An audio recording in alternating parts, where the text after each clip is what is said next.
Hi ELL 432, my name's Caitlin and I did my project on the Punjabi language. So let's get started. As you can see on my first slide, you can see the Punjabi alphabet and it's almost the whole alphabet and it's just really beautiful. And also on my slide I included 3 cultural pictures. The Punjabi culture and language are really closely linked, and so I think understanding both is very powerful, and so I'm really excited to share that with you today. Let's get started. Who speaks Punjabi? So Punjabi actually means land of the 5 rivers, coming from Punj meaning 5 and Ab meaning water, which they attribute to river. And about 120 million people speak Punjabi globally. It's a pretty well-known language. And primarily it's spoken in northwestern India, in the Punjab region, as well as Pakistan. As you can tell on my little map, you can definitely tell where those regions are. And to put it in perspective, about 640,000 people speak Punjabi in the United States, and that number just keeps increasing and increasing. More and more people are immigrating from northwestern India and Pakistan to America to pursue education and job opportunities and just to come to America and experience what it's like. So definitely in the future, we're going to be having more and more ELL students with the first language of Punjabi. And so primarily, speakers of Punjabi practice one of the 3 major religions, Islam, Sikhism, or Hinduism. Definitely very important to remember because culture and language are just so tied together that if we remember that as future ELL teachers, it'll be so powerful. So let's continue. So the phonology of this language, it's a tonal language. And so English is primarily not a tonal language. Tones meaning that similar spellings are distinguished by varying tones, so like low, middle, and high. So we can think back to in our book where it talked about how Chinese is a tonal language, where like ma, and ma mean 3 different things. Punjabi is also very similar in that aspect, that different tones mean different words. And so let's remember that. That's definitely a big difference in between that and English. And overall, there's 39 to 40 consonants and 10 vowels in this language. I attached the charts that you can see that will definitely be very important and helpful, and I also attached that in my Punjabi language study guide or my newsletter you can have and print out. And there are various letters and sounds in the Punjabi alphabet that don't have English equivalents. So a letter that may be in Punjabi may not even exist in English. So this is why Punjabi and English, it would be very difficult and can prove very difficult for an ELL student to learn English when they can't tie those together. There's going to be some letters and sounds that they can't connect, and that definitely could be very difficult. So just understanding that that is going to be an extra challenge to bridge, definitely will be very powerful. So let's continue. So back to phonology and difficult sounds. In Punjabi, a consonant cluster, a sound, is represented by 1 letter. Thus, words in English that start with consonant clusters like ch and chin or sm and smile are definitely going to be difficult to grasp because they're going to want to put 1 letter or say 1 letter for that when really it is actually 2.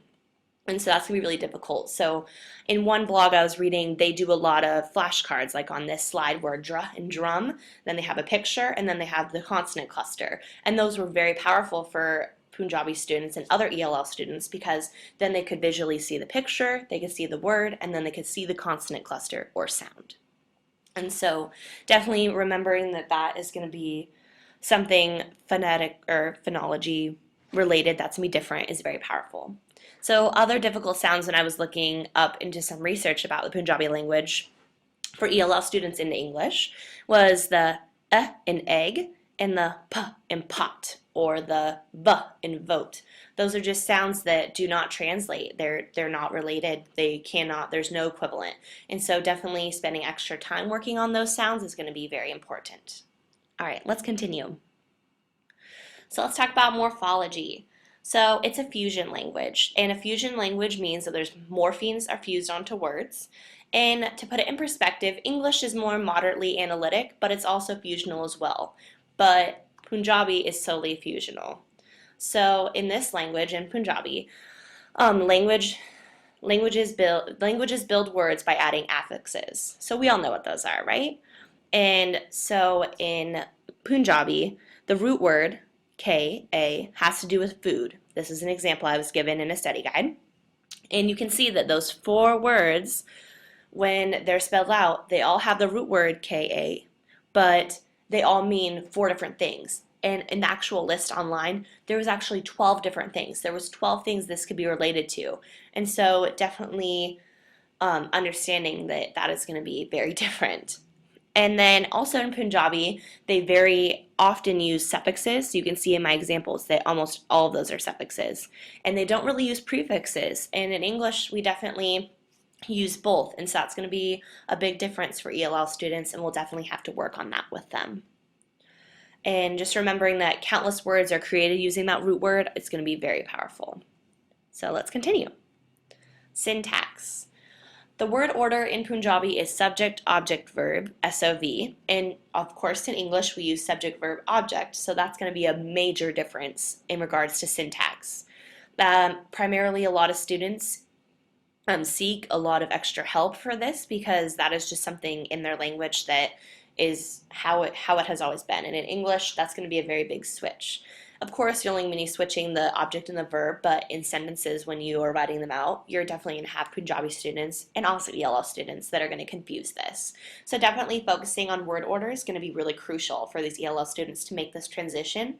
And a lot of websites provided exercises and just making sure that you take lots of time for extra practice for this skill because it's just very important in the English language. So definitely helping bridge that gap synaptically is really important. Words can be used as nouns or verbs depending on where the stress is placed. I thought this was very interesting. In English we have this too, but not to the same degree. So in nouns, stress is on the initial syllable, and in verbs, stress falls on the final syllable. And then another thing would be masculine and feminine words and adjectives must match in Punjabi. And so this reminded me a lot of Spanish, how, if you have a feminine word, it needs to be with a feminine adjective. This is the same in Punjabi. So a feminine word was chair, and so in Punjabi you need to attach the correct adjective. You need to use the correct adjective to describe the chair. They need to match. So for Punjabi, a masculine word is room, so that would need to match for the adjective.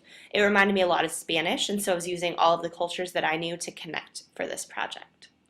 Also, another big difference in syntax would be that helping verbs like to be are not really used, and so definitely having extra focus on that is going to be really crucial.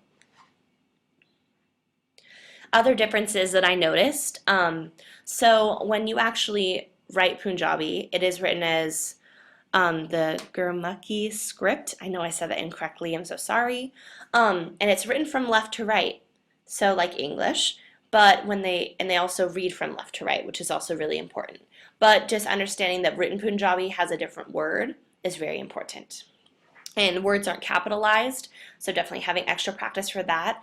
And many words have 2 meanings, which in English definitely, I think we get a little bit of that, but in Punjabi it's a little bit different. So for example, there's one word for is and are. There's one word for was and were. There's one word for between, among, and into. Those are definitely going to be very different across the board, and those are going to be very difficult to help connect, saying, okay, this word that in Punjabi, stands for these 3 things. In English, there are 3 words. That'll be definitely difficult to translate and definitely will require extra work. So at the bottom, I have some script, some written Punjabi for you, and it's actually the chorus to Can't Hold Us by Macklemore. So can we go back? This is the moment. Tonight's the night. We'll fight till it's over. So we put our hands up like the ceiling can't hold us. Like the ceiling can't hold us. I just thought it was really interesting, and I really enjoyed translating it.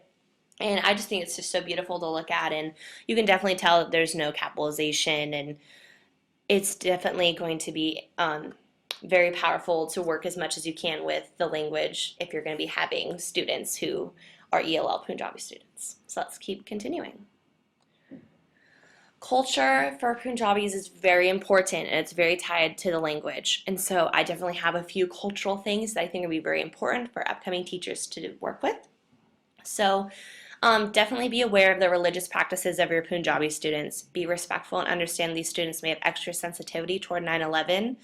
The Sikh religion, if that is what they practice, was wrongly accused, and the community is working toward creating a better name for themselves. Definitely understanding that that topic might be very difficult for them to express, and just providing extra sensitivity is going to be very powerful. And I think it's definitely something that we take account for as future ELL teachers. Also, Punjabi communities are very crucial because the Punjabi people truly embrace family. To them, family always extends beyond blood, and so connecting students with others who are in the same culture and have the same language, it's going to be so powerful. And so, definitely, as much as you can, trying to build those relationships would be very important. They definitely also keep their religion close to their heart, and they proudly showcase this in their clothing, so be courteous. Their clothing choices are worn to honor and respect their culture and religion.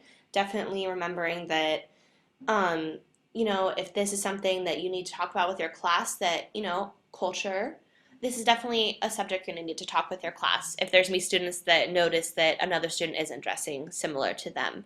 And I think this can be a very powerful teaching moment when talking about culture because culture is so important to everyone and everyone has culture. And so I would just use that as a very powerful teaching movement.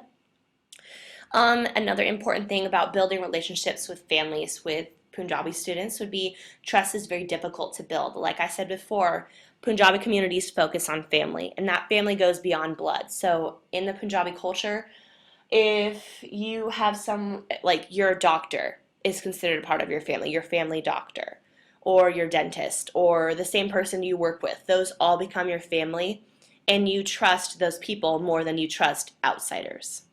And so trust is not easily earned unless you're family.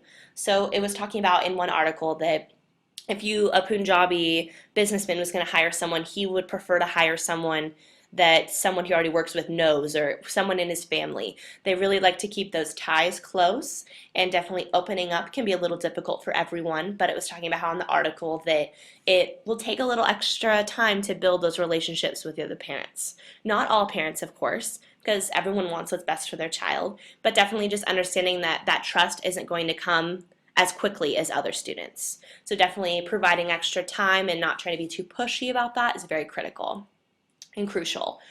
And also, along with that, personal space.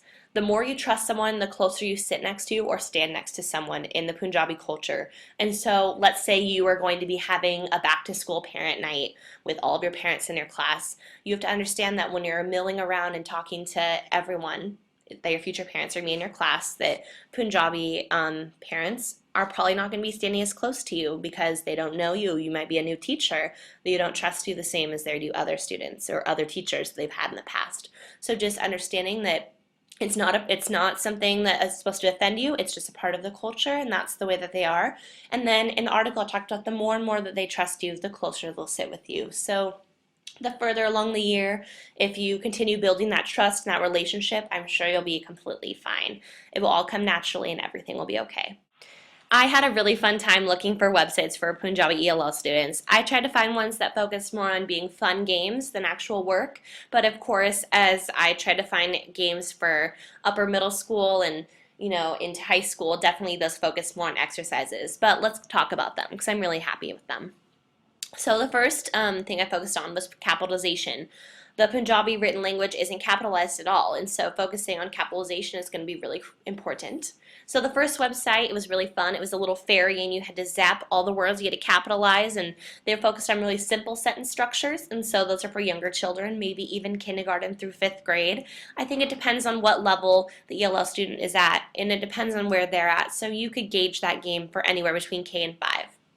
Another game I found for capitalization was this Do You Want to Be a Millionaire game, and it was for upper middle school students, and it gave you 4 choices of the same sentence, and you had to figure out which one capitalized all the correct pieces of a sentence. And so that could be for middle through high school. I thought it was a really fun game to play, and I think it would be really, really fun and helps learning and fun at the same time. I love those kind of things. The other thing I found were websites for students to focus on word order, so switching from subject-object-verb to subject-verb-object. And I found one where it was this falling cloud game where you had to organize the clouds into a complete sentence, and you had to you had to have the correct word order to be able to get points for having all the clouds match up. And the game was really sweet, and I think a lot of students would really like it. And so those were for younger children, K through 5 again. And then I also found another website where not as fun, but definitely very important and could be very quick, really quick practice, which I think is really fun. And this website was for middle school to high school students, and it focused on having you type in a sentence and piecing the words together so that you could have the correct word order. And I liked how it was graded automatically, so students would get instantaneous feedback. And then if they were in your classroom working on this, you could walk right over and be like, oh, okay, we're going to do this. We're going to work on this right now. You were doing so well. We just need to switch this one thing right here, and you would have got 100%. Like, I think that would be very important, very helpful for students. And the last one I focused on was with suffixes and prefixes. Definitely embracing prefixes is going to be very difficult, and so this last website was for middle school, and it just offered lots of supplies and worksheets and different online little activities that students could work on adding suffixes to words and adding prefixes. So I thought that would be really helpful for ELL students. So if you're looking for any more information about Punjabi, please don't be afraid to ask me. I feel like I did so much research for this project, and I definitely worked really hard, and these websites really helped me piece everything together. And so I completely recommend them to you. The first one talks about everything Punjabi. It talks about customs to language to do's and don'ts of the culture. If you have a Punjabi ELL, do not hesitate to use this resource. The one in the middle, it talked about in depth just about the differences between English and Punjabi, and so that's going to be very helpful for working with these students. And the last one is a knowledge-packed PowerPoint. Everything you want to know about Punjabi will be in here. It even talks about the differences between what schools like in the Punjab region, as well as how they're going to relate in America. It really relates full circle to everything I talked about in this PowerPoint. And here's my reference page. You just give it a quick look over. And then thank you so much for watching. Have a great day. Thank you.